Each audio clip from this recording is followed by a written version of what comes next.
சில பெற்றோர் பிள்ளைகளெல்லாம் திருத்த முடியாது, பாஸ்டர்னா இவங்களை திருத்த முடியாது, இப்படிதான் நினைப்பார். ஆனா நம்ம ஆண்டவருக்கு எல்லாம் கூடும். அல்லேலூயா, அல்லேலூயா.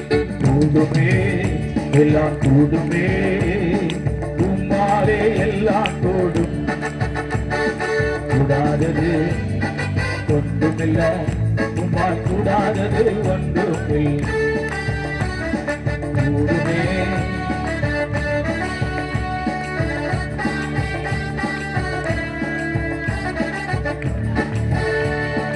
ஒன்றுமில்லை, உம்மாலும் உம் நாமம் சொன்னால் போதும் பேய்கள் ஓடுதையா.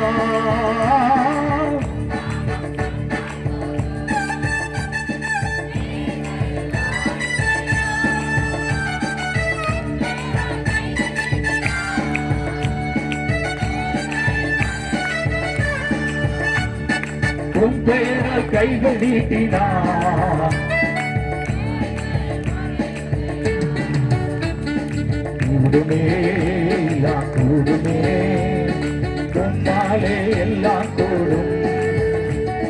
கூடாதது ஒன்றுமில்லை, உம்மால் கூடாதது ஒன்றும் இல்லை. அல்லேலூயா. வேதம் சொல்கிறது சர்வவல்லவர். ஆதியாகமம் 17:1 சொல்கிறது. வேதம் சொல்கிறது சாவாமை உள்ளவர். கடவுள்னா சாகக்கூடாது. பிறகு இயேசு இறந்தார் அப்படின்னு கேட்க கூடாது, அவர் 3ஆம் நாள் உயிர்த்தெழுந்தார். அல்லேலூயா. கடவுள்னா சாகக்கூடாது, அவர் சாவாமை உள்ளவர். கடவுள்னா சத்தியம் உள்ள தேவன். உண்மைக்கு மேல, உண்மைக்கு ஒருபடி மேலதான் சத்தியம். உண்மை எல்லாரும் பேசலாம், சத்தியம் ரட்சிக்கப்பட்ட மட்டும்தான் பேச முடியும். அல்லேலூயா. உண்மை உலகத்துல பேசுறதுக்கு ரட்சிக்கப்படணும் அவசியம் கிடையாது, உண்மை பேசுறதுக்கு. ஆனா சத்தியம் என்பது இயேசுவை போல நம்மை மாற்றும். ஒரு அலையில சொல்லுவோம். கர்த்தருடைய பரிசுத்த நாமத்திற்கு மகிமை உண்டாகட்டும். சுவிசேஷம் இயேசு யார் என்று சொல்லும், சத்தியமோ இயேசுவை போல் நம்மை மாற்றும். ஆகவே எனக்கு அருமையானவர்களே, வேதத்தின்படி பார்க்கும் பொழுது தேவன் எப்படிப்பட்டவர், அவர் எப்படி இருக்க வேண்டும், மனிதனுடைய அபிப்பிராயம், எல்லாருடைய எதிர்பார்ப்பு என்ன, கடவுள் எப்படிப்பட்டவர்னு சொல்லிட்டேன், அவர் எப்படி இருக்க வேண்டும்.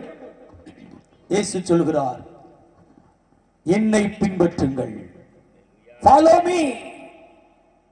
அவருடைய அடிச்சுவடுகளை பின்பற்ற முடியும். அவர்தான் நமக்கு ரோல் மாடல். கடவுள்னா மனுஷனுக்கு முன்மாதிரியா இருக்கணுங்க. ஒரு அலையில சொல்லுவோம். நம்ம ஆராதிக்கிற ஆண்டவரை பார்த்து உங்களை மாதிரி என்னை மாத்துங்கப்பா அப்படி சொல்லக்கூடிய நிலைமையில அவர் முன்மாதிரியா இருக்கணும். அவர் நீடிய சாந்தம், அவர் சமாதானம் தருகிற தெய்வம். 4வது அவர் உதவுகிறவராக சகாயராக இருக்க வேண்டும். 5வதாக அவர் ஆலோசனை தருவராக இருக்க வேண்டும். எனக்கு ஒரு பிரச்சனை, அவர் ஆலோசனை தருகிற தெய்வம். ஆகவே அவருக்கு பேரே ஆலோசனை கர்த்தர்.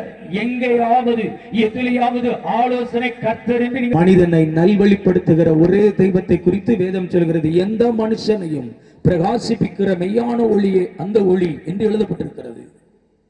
மாத்திரமல்ல, கடைசியாக நம்முடைய பாவங்களை மன்னிக்க அவருக்கு ஒரு இது இருக்கணும், அதிகாரம் இருக்கணும். நான் செஞ்ச பாவத்தை மன்னிப்பதற்கு என் தெய்வம் இயேசுவால் முடியும். அல்லேலூயா, அல்லேலூயா, அல்லேலூயா. ஸ்தோத்திரம். ஆண்டவருடைய பரிசுத்த நாமத்திற்கு மகிமை உண்டாகட்டும். ஆகவே வேதங்களில் காட்டப்பட்ட அந்த அவதார புருஷன், அல்லேலூயா, இந்த இயேசு ஏன் பூமிக்கு வந்தார், இந்த இயேசு எப்படிப்பட்டவர், மனிதன் யார், கிட்டத்தட்ட இப்ப நான் சொன்னது 3 குறிப்பு சொல்லியிருக்கிறேன். இன்னும் நான் சொல்ல வேண்டியது 12 குறிப்பு இருக்கிறது. 3 குறிப்பு தான் இவ்வளவு நேரம் சொல்லி, இன்னும் 12 குறிப்பு. இப்ப இடைவேளை. இப்ப என்னது? இடைவேளை.